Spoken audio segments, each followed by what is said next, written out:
ministre vient de faire son entrée ici sur le site mémoriel. Elle est saluée par le gouverneur de province, suivi de madame la questeur adjointe. Un député national a été choisi comme le président de l'Assemblée provinciale ici pour ces petits comités d'accueil qui le reçoit ici sur le site mémoriel. Alors nous allons procéder au décompte parce que d'ici quelques instants on va dévoiler ce site mémoriel ici où se trouve la fosse commune numéro 1. Ce site a été choisi par le simple fait qu'il constitue l'un des cimetières en tout cas qui a reçu des morts de ces conflits.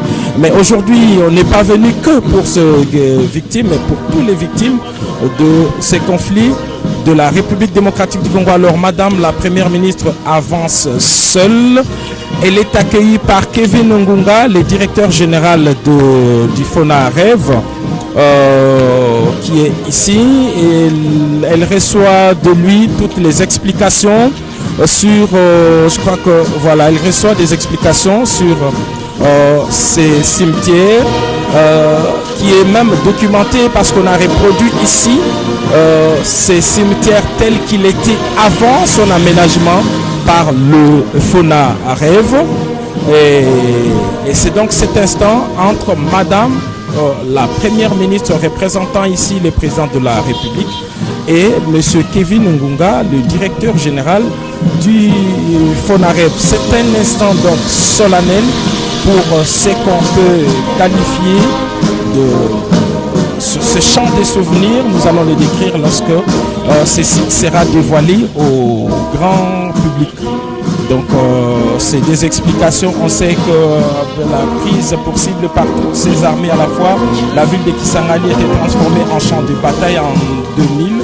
Des tirs de canons sont largués sur les habitants de Kisangani dans une guerre à laquelle ils n'ont pas participé et pour laquelle ils ne se sont nullement concernés. Des pertes en vie humaine ont été enregistrées, des risques pour la population civile et des dommages matériels infligés à la population. Et donc, il y a eu ces morts ici, mais il y en a d'autres dans la grande province orientale. Il n'y a pas que la ville de Kisangani, mais en Ituri qui fait partie de la grande orientale où il y a également ces conflits et qui s'ajoutent à ceux du Nord Kivu et Sud Kivu. Voilà pourquoi on parle aujourd'hui de plus de 10 millions de morts. Et donc ça suffit. Et ces victimes ne seront jamais seules. Le processus de réparation des victimes a déjà commencé. L'un des pays agresseurs a reconnu, le Rwanda, l'Ouganda a déjà reconnu, parce que l'Ouganda continue à travers un fonds qui a été institué, a déjà versé des moyens pour ces victimes. Voilà, on peut dire un mot lorsqu'on remercie la représentante de la primature. Merci Giscard Kouseba. La première ministre est là, Josette Souminois, représentante du chef de l'État à cette cérémonie chargée de souvenirs. Et donc, comme vous le savez, le chef de l'État insistait pour la mise en place des mécanismes de justice transitionnelle après toutes les atrocités qu'on a connues dans ce pays. Et la première ministre, à travers le programme d'action de son gouvernement, a justement prévu dans son pilier 2 de consolider les mécanismes de justice transitionnelle. Alors parmi ces mécanismes, il y a bien entendu la poursuite ou les poursuites judiciaires à l'encontre des auteurs de ces graves atrocités contre nos concitoyens, mais il y a également la réparation. Et là, on est là pour la mémoire. La mémoire ici dans ce site mémoriel de Makiso, ici à Kisangani. Et Madame la Première ministre va là s'incliner devant toutes ces Ok, alors, nous allons assister à ce parcours du souvenir. La Première ministre qui a fait son entrée dans les sites mémoriels.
voir justement ces sites qui est constitué de 93 croix qui symbolisent justement les débuts du génocauste ici en République démocratique du Congo. 93 croix dans ces cimetières qui contient également une fosse commune.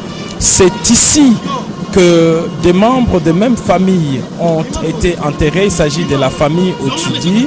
C'est une fosse commune. Et là, vous voyez une des membres de la famille Otchudi, cette dame qui s'est jetée entre les bras de Madame la Première ministre et la survivante, l'unique de la famille Otchudi, une famille de 8 personnes qui avait été décimée par une bombe et elle s'est trouvée hors de la maison familiale. C'est comme ça qu'elle doit justement sa survie. Elle est restée donc seule. Elle est entre les mains de la Première ministre et en train de lui raconter les récits de ces drames. Alors nous allons vous présenter ces sites mémoriels. Comme vous le voyez là, il y a 93 croix qui symbolisent l'année 93 parce que selon le rapport Macking des Nations Unies, c'est depuis 93 que remontent les violences à grande échelle en République démocratique du Congo. Ce site mémoriel qui lui-même a été construit pendant 6 jours, comme les 6 jours qu'a duré la guerre de Kisangani. Alors, devant, il y a 3 stèles qui ont été aménagées. Nous allons montrer des messages qu'ils portent. Alors, au centre, voilà, il y a ces 3 stèles qui sont très symboliques. Alors, la stèle du centre, elle est dédiée à toutes les victimes des agressions du Rwanda et de Rwanda. Et donc, cette stèle leur est dédiée des victimes qui sont disséminées et qui ont été enterrées sur ces sites. À gauche, il y a une autre stèle qui, cette fois, est dédiée à toutes les victimes qui ont été enterrées dans la ville et dans la périphérie de la ville de Kisangani, péri dans les agressions rwandaises et ougandaises. Cette stèle leur est dédiée parce que, comme on l'a dit, pendant 6 jours, ces populations n'ont pas été en mesure de récupérer les corps qui gisaient un peu partout. Des fosses communes ont été aménagées parfois dans des maisons d'habitation, sont disséminées. Le FONAREV et les autres services continuent en tout cas les processus d'identification de ces personnes.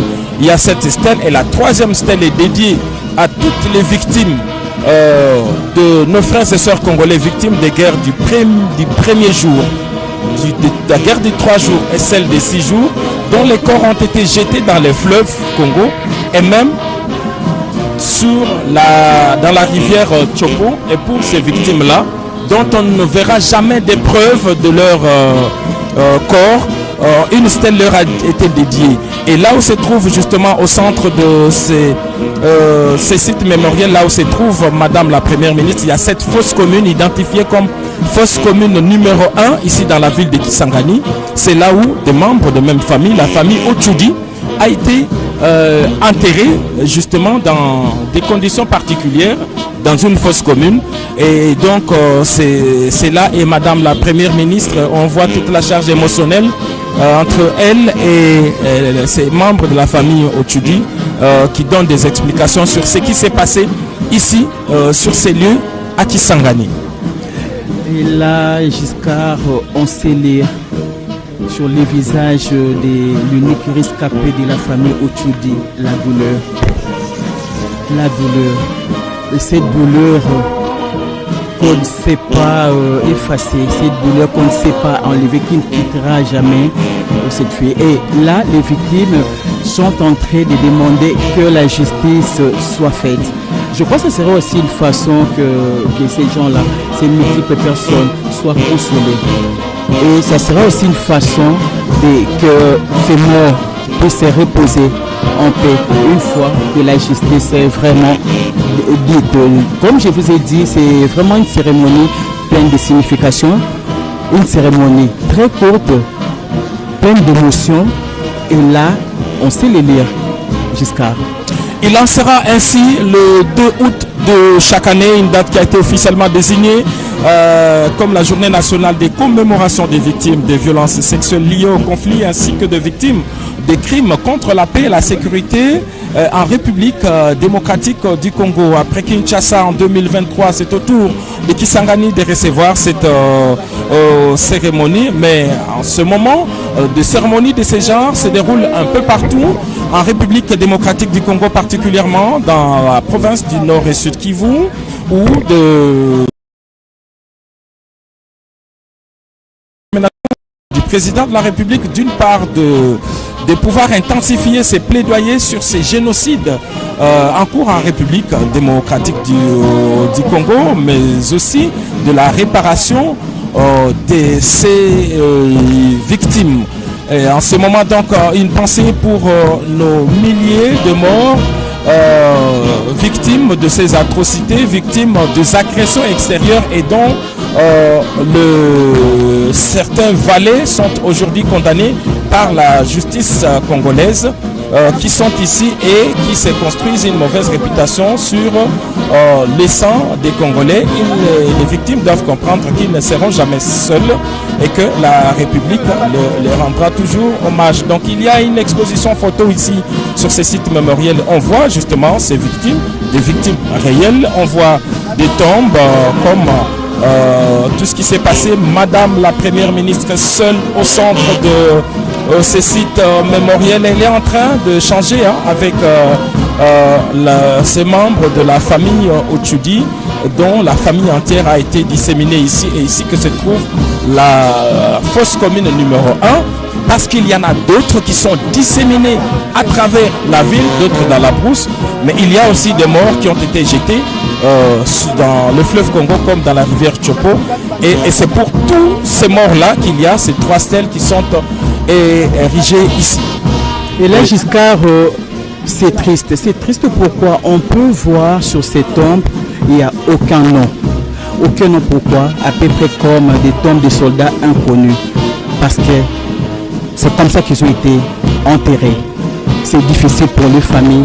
Et là, je vous dirais qu'il n'y a pas seulement eu des morts, il y a eu des dégâts matériels importants. Et il y a eu aussi des blessés, plus de 3000 blessés. Et là, on voit la première ministre représentante du chef du gouvernement en train de quitter ces sites vraiment historiques pour justement aller là. L'autre site où Oscar Mbalkaïch est là pour nous faire revivre d'autres temps forts de la cérémonie du Holocauste congolais. Et là, nous saluons Madame Sylvie Elengelombe qui a déployé son personnel, qui a déployé le matériel pour que tous les Congolais et tout le monde entier soit au courant aujourd'hui de ce qui s'est passé au Congo, et pour que tout le monde puisse connaître l'histoire de Kisangani, l'histoire de la guerre de 6 jours, et découvrir ces cimetières qui a beaucoup de signification. Ainsi se termine cette première étape de commémoration du Génocauste ici dans la ville de Kisangani. On vient de suivre cette cérémonie pleine de charges émotionnelles avec la présidente, la présence de la représentante personnelle du président de la République et Premier ministre, Madame Judith Suminwa, qui prend la direction du centre-ville pour la deuxième partie de cette cérémonie d'hommage. Une tente a été dressée devant la mairie de la ville de Kisangani, et c'est là où tous les officiels se trouvent pour la deuxième et la grande partie qui est faite.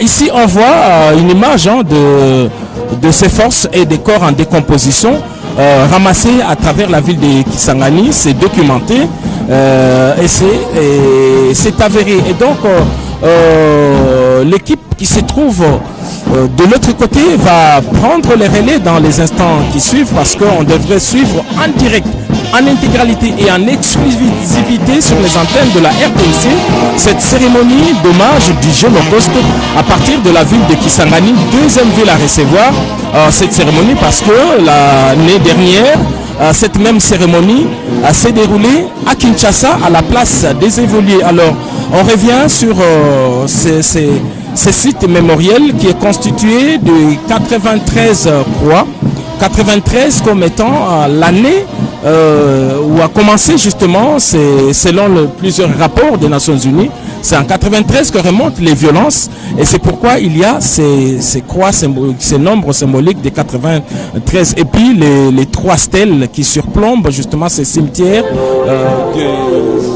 de 6 jours avec des photos. Alors, si cette retransmission a été rendue possible, Patty, vous allez conclure, c'est parce qu'il y a une grande équipe de la RTNC qui s'est déployée ici pour cette retransmission. Je remercie la grande équipe de la RTNC qui est composée de Rémi Ntianti, Junior Kufunzuka, Myriou Lemo, Patrick Mbamou, Lambert Mbaki, Lema Miller, Maxime Androkwa, réalisateur, Jésus Kaboukoula, Jersey Omolo et également la RTNC Chopo qui nous a accompagnés pour la retransmission en langue nationale. Nous remercions Madame Geneviève Rissassi, Généreuse Rissassi et Abasiko. Merci. Merci à toute l'équipe technique. Merci à la mairie. Pour suivre cette retransmission en direct avec la deuxième partie, il y aura des prises de parole de la plus attendue et le message du président de la République sera lu par sa représentante personnelle et première ministre, Madame Judith Souminois, qui fait le déplacement de cette ville de Kisangani. Avant de passer l'antenne à Ostambal Kaïch, là nous retournons au studio, là où se trouve Edith Chala, qui est en train présentement d'animer un plateau spécial, toujours pour la circonstance. Studio, à vous l'antenne. 16h40, heure locale, l'avion transportant la première ministre Judith Souminois a atterri à l'aéroport de Bangoka, Kisangani, chef-lieu de la province de la Tchopo. Elle a été accueillie au tarmac par le vice-premier ministre, ministre de l'Intérieur, Sécurité, Décentralisation et Affaires coutumières, Jacquemin Chabani-Louko, chef de la délégation, accompagné des membres du gouvernement. La chef de l'exécutif, représentante du chef de l'État, est venue commémorer la journée du Génocoste, prévue ce vendredi 2 août 2024. Plusieurs programmes sont annoncés à la mairie située au centre-ville dans la commune de Makiso. Le gouvernorat de la Tchopo a prévu une messe en mémoire des Congolais tués à cause de la guerre économique depuis 1994.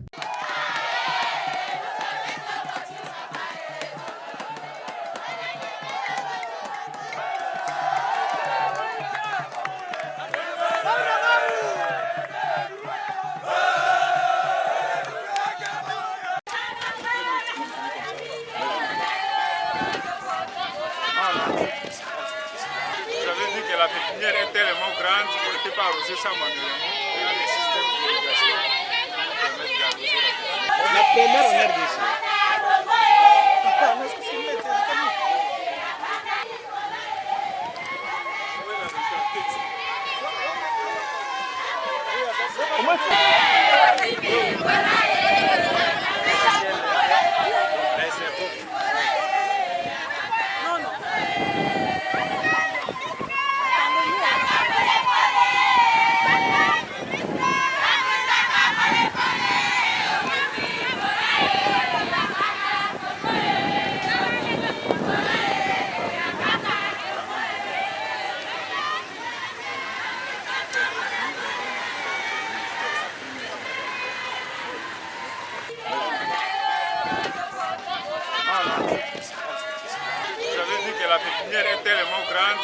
arroser ça manuellement. Il y a les systèmes d'irrigation qui permettent d'arroser la première en RDC.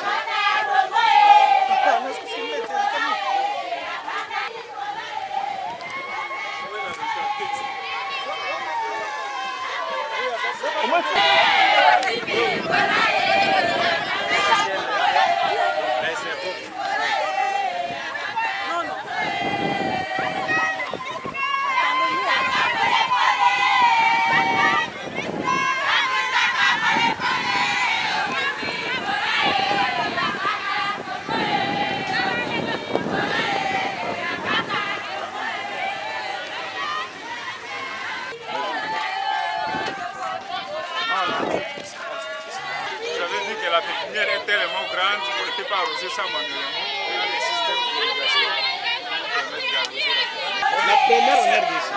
Messieurs de Cap Congo, nous sommes satisfaits à travers notre délégation qui avait une préoccupation principalement sécuritaire. Mais comme je l'ai dit à l'intention de mes compatriotes, nous estimons que les investissements sont aussi une solution pour amener la paix et la quiétude dans nos contrées. Alors nous vous encourageons à évoluer dans cet investissement, mais nous vous avertissons que nous serons, le gouvernement de la République sera très regardant en ce qui concerne les intérêts des communautés locales. Et nous allons vous suivre de près pour nous garantir que tous les intérêts des communautés locales seront garantis. Et nous sommes rassurés que c'est à travers cela que la quiétude, la paix et la bonne ambiance va rester garantie. Nous aussi, de notre côté, nous allons travailler avec le gouverneur de la province, le bourgmestre, le commissaire provincial de la police pour nous rassurer que tous les éléments constitutifs qui font en sorte à ce que l'autorité de l'État soit présente, soit renforcée, et vous allez le constater. Sinon, merci. Nous avons, en venant ici, vu la grandeur de l'investissement et nous vous encourageons. Merci. C'est une visite de réconfort. L'autorité est venue nous encourager les inspecteurs de la territoriale, et nous n'étions pas seuls. Nous étions avec les chefs de division qui dépendent du ministère de l'Intérieur, entre autres la division de décentralisation, division des affaires coutumières et la division de l'Intérieur. Et ce qui est vrai, une occasion pour l'autorité d'avoir une idée nette sur le fonctionnement, comment nous travaillons. Et c'est ce que le vice-premier ministre, le ministre de l'Intérieur, est venu faire à l'inspection provinciale de la territoriale. Et nous lui avons présenté notre état des lieux. Il a pris bonne note. Et je crois qu'à partir de Kinshasa, certaines solutions... Les impressions sont bonnes. Vous voyez, nous sommes... nous nous sentons à l'aise. Et c'est le papa. C'est pour la toute première fois. Là, je dois le souligner. Depuis que cette inspection existe, depuis 2015, c'est pour la première fois qu'un vice-premier ministre, le ministre de l'Intérieur, vienne quand même vous rendre compte, voir comment les inspecteurs travaillent. Bon, les problèmes, c'est le problème du fonctionnement, comme vous le savez. Donc, nous avons des problèmes de frais de fonctionnement. Il y a des problèmes de mobilité. Les inspecteurs, comme ils doivent être règlement sur le terrain, il faut des motos, il faut des véhicules. Voilà un peu quelques problèmes que nous avons soumis à l'attention de son Excellence.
échangé avec le vice-premier ministre et le ministre de l'Intérieur dans le cadre de sa présence dans notre province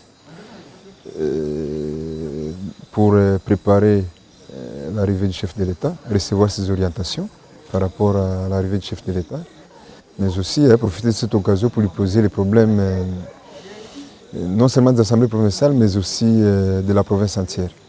Il a été question pour nous de lui faire part notamment de nos conditions de travail dans lesquelles nous sommes en train de travailler, où, comme vous le savez, depuis que les assemblées provinciales sont là, ne perçoivent pas les frais de fonctionnement, les députés non plus ne sont payés, les députés provinciaux, avec beaucoup de mois accumulés d'arriérés. Il fallait lui faire part comme autorité de tutelle, mais aussi nos frais d'installation, qui depuis les débits, on n'a jamais rien perçu. La formation des députés provinciaux aussi a été à l'ordre du jour, parce que vous savez que ce sont les nouvelles assemblées, les nouvelles législatures qui ont été installées depuis.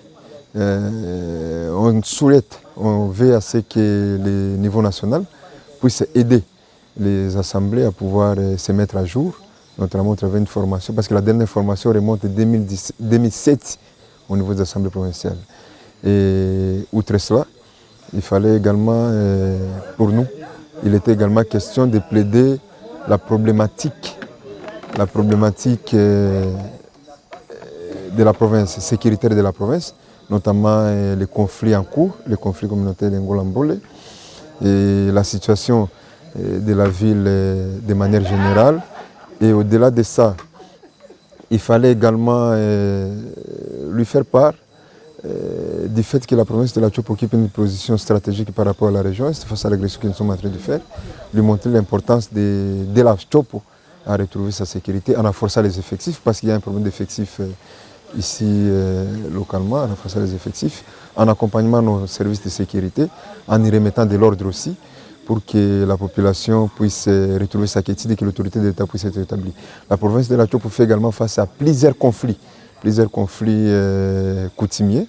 Et comme ça relève de son secteur, nous avons demandé son implication personnelle pour que des solutions idoines puissent être trouvées, et en sollicitant un dialogue où les fils et filles de la Tchopo pourront se mettre ensemble pour essayer de réfléchir, non seulement sur le développement de la province, mais aussi essayer de parler sans tabou des différents problèmes, des différents conflits qui rongent actuellement la province. Et nous avons chuté par lui faire part de la problématique des limites entre la province de la Tchopo et les provinces voisines. Parce que la plupart des provinces voisines sont avancées vers la Tchopo pour déplacer impunément leurs limites. Nous ne voulons pas recourir à la violence. Nous avons demandé que son autorité puisse intervenir, s'impliquer, afin que la Tchopo puisse retrouver ses limites traditionnelles. Ouais, c'est surtout avec l'avènement du démembrement, où par exemple, vous savez, la province du Haut-Touélé était une province qui fait, dans la Grande Orientale, nous faisons tous partie du même espace. Mais aujourd'hui, la province du Haut-Touélé démembrée avec la Tchopo, le Haut-Touélé déplace ses limites vers la Tchopo, en prenant certains villages de la Tchopo. La même chose avec le Nord Kivu. Le Nord Kivu, c'est une ancienne province, mais actuellement, comme on est maintenant à la Tchopo, on a des limites aussi. Ils ont déplacé certaines limites. La même chose avec le Maniema, qui a déplacé certaines limites vers la Tchopo. La même chose avec la province de la Tchoapa, qui a déplacé ses limites vers la Tchopo. Donc, c'est pratiquement toutes les provinces voisines qui sont en train ainsi de nous prendre nos villages, essentiellement pour des raisons électoralistes, pour pouvoir gonfler le nombre de leurs électeurs. Mais là, nous pensons que c'est de trop et qu'il faudra qu'une solution puisse être trouvée au travers l'autorité des tutelles. Ce que nous attendons concrètement, c'est qu'après le passage de l'autorité des tutelles, c'est-à-dire le vice-premier ministre, ministre de l'Intérieur, que nos problèmes sécuritaires puissent trouver solution. Après son passage, que les problèmes coutumiers puissent trouver solution. Après son passage, que nos problèmes de limite avec les provinces voisines puissent trouver solution. Après son passage, que les conflits communautaires Lengola-Mbole puissent également trouver solution, et que les problèmes des assemblées provinciales qui relèvent de son ministère puissent également trouver des solutions, ainsi que les problèmes des exécutifs. Et aussi, comme le chef de l'État sera là, que tout se passe bien, que tout se passe à la quiétude, et qu'ils puissent partir avec les bonnes impressions de la province de la Tchopo. Et d'abord, nous, les administrateurs des territoires de la Tchopo, nous sommes venus accueillir les autorités, et commençons par le VPM de l'Intérieur. Nous attendons maintenant l'arrivée du président de la République. Il n'y a pas seulement que ça, nous sommes entrés un peu en profondeur par rapport à l'évolution de nos services dans nos entités nous avions essayé un peu de parler comment nous pouvons améliorer les conditions de travail, comment l'État peut nous venir en aide. Nous avons exposé le cas, on a exposé les difficultés auprès de l'autorité et puis le VPM, l'intérieur, a trouvé solution à ces différents problèmes posés. Et il y a plein d'espoir pour que les choses aillent de l'avant. Et puis, il nous a rassuré que malgré autant de difficultés, nous sommes appelés à travailler parce que nous devons aimer notre pays, nous devons travailler pour le développement de nos entités. Et peu importe les aléas qui gênent pratiquement les services, nous sommes déterminés à travailler pour mériter non seulement la confiance du chef de l'État qui l'a placé en nous, mais également la confiance de la population que nous sommes en train de gérer.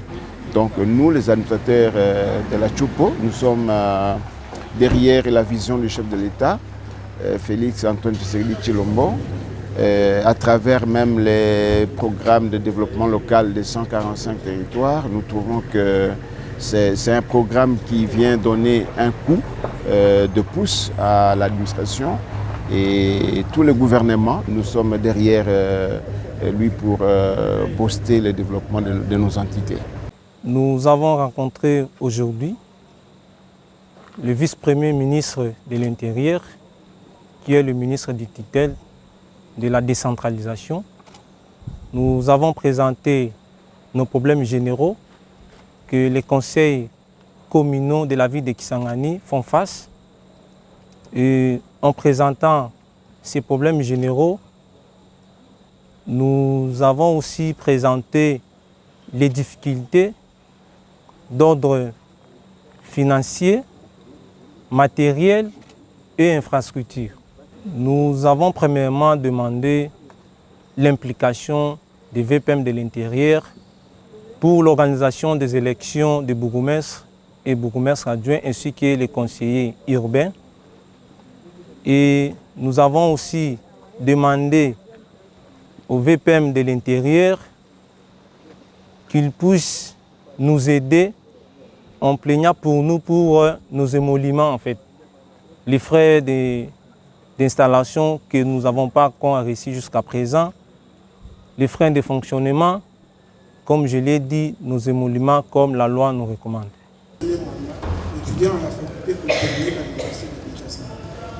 Excellence, ma raison d'être venu ici est la situation de mon père, Mandama Dianvita Péro, travailleur depuis 2013 de la société chinoise Sassim, dans la province de Kasaï orientale, chef-lieu Mujimai, au village Boé. Excellence, comme d'habitude, je vais résumer. Comme d'habitude, mon père entrait 8 jours de travail et 4 jours de repos sur la ville de Mujimai. Mais plus tard, le 26 février 2022, mon père, comme d'habitude, il est entré au boulot dans les installations de l'assassin. Il devrait sortir, revenir sur la ville le 5 mars 2022. Au moment que la maman attendait la sortie de papa, il a eu à recevoir l'un de ses collègues de travail pour annoncer à la maman c'est depuis 5 jours que nous n'avons plus vu papa au travail.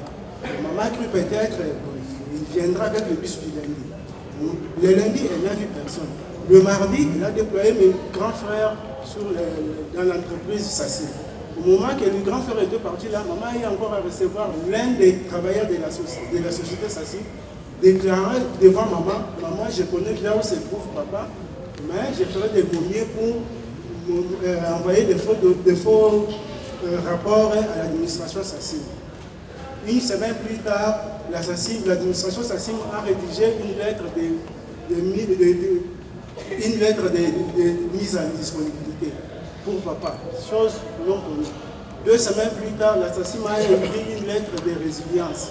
Et 3 semaines plus tard, l'assassin a écrit encore une lettre, les certificats de bon service. Mais jusqu'à preuve du contraire, monsieur le ministre, notre papa n'a jamais été de retour. Et la maman qui fournissait des efforts en 2023, le 2 septembre 2023, il est décédé. Et ma raison d'être venu ici à Kinshasa était pour étudier. Et mon papa qui me faisait étudier n'est plus. Ses comptes où il était payé, l'assassin m'a fermé. Aucun salaire ne sort plus. Pour finir, la maman a connu une dépression, elle est décédée. Nous sommes restés 9 enfants. Personne ne nous prend en charge. Moi-même ici, je me bats. J'ai fourni les efforts pour aller au campus. Je ne sais même pas où trouver les frais pour me payer les frais académiques. Les frais académiques, je ne peux pas me conduire, entrer dans le mouvement des jeunes gens Koulouna qui, pour commencer,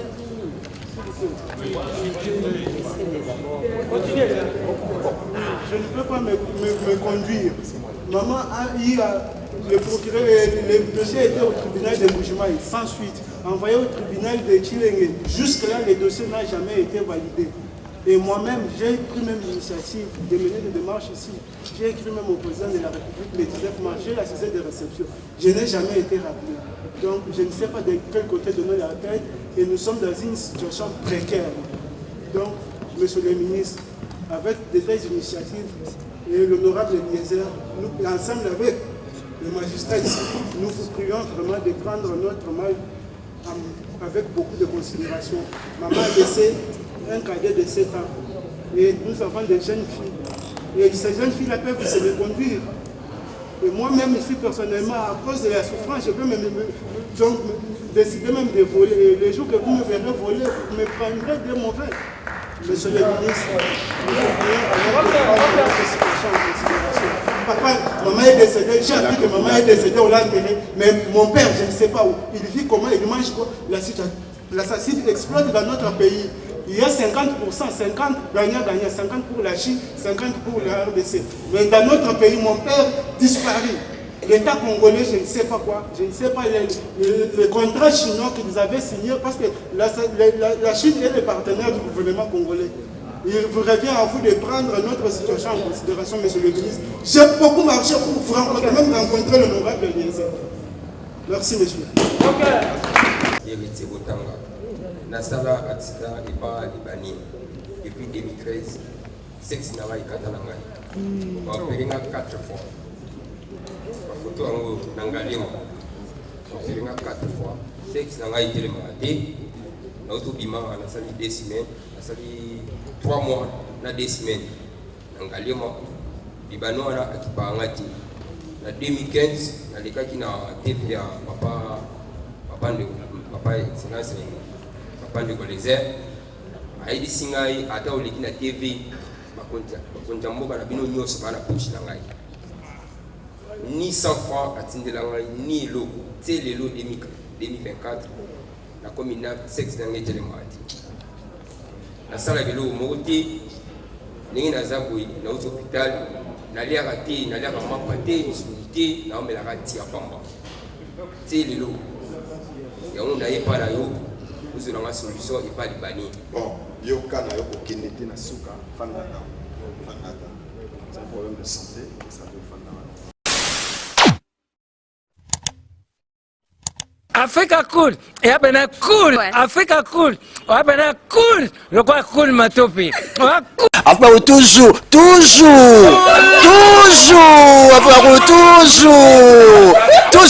enfin, c'est bon. Et ça chaîne est bien. Et puis vous êtes très rapide. Et ça très rapide. Et ça chaîne moko, bako ça a bien confiance. En tout cas, nazo senga na bato oyo nanu ba souscrire te bazwa. Donc, et ça vraiment neti o balo bakaki buka lelo, lamba lelo, lia lelo. Vous voulez le Congo pour que le Congo devienne cool? Pour suivre les cools analyses, alors revenez et abonnez-vous massivement. Bobozana Moana. Africa cool, et abena cool, Africa cool, abena cool, le quoi cool matopi. Enfin, toujours,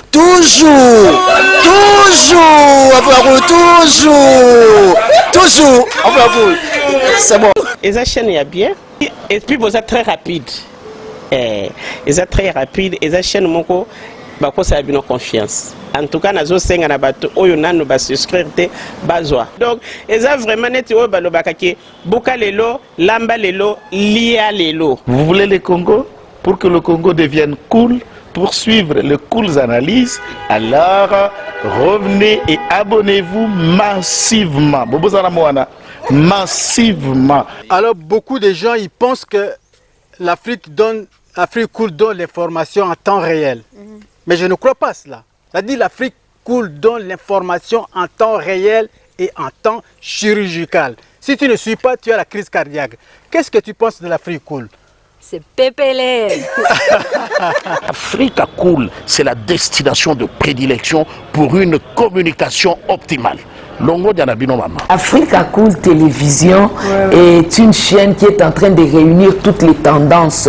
Donc les chrétiens s'y retrouvent, les païens s'y retrouvent, les politiciens s'y retrouvent, les femmes ménagères s'y retrouvent. Donc eza eloko na biso to sepela ranango yango chaque fois son aye na Kinshasa il faut namona Africa Cool. Et au monde de chaîne oza impartial.